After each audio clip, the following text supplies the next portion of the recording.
Педагогикада педагогикалық интеграция деген ұғым бар. Ондағы мақсат білімді оқушыларға мектептің партасында емес, өзге басқа жерлерде беру.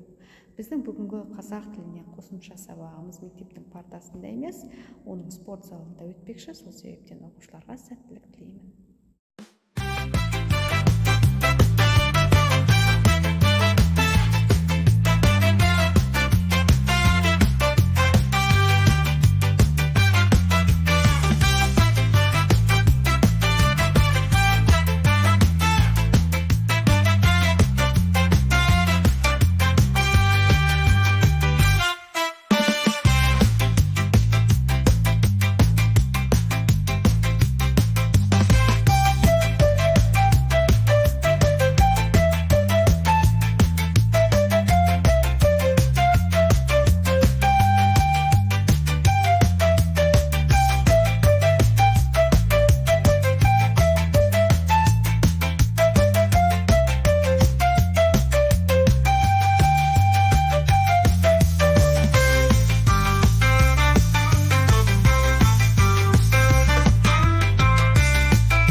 Әлем шарлаған билеп таңдана мың боралған бірге барғала биле ламбада тізіле барғала шаңғыртып мен шырқап салайын биле ламбада бой жеткен бозбала өзгерген қазақша сөз ғана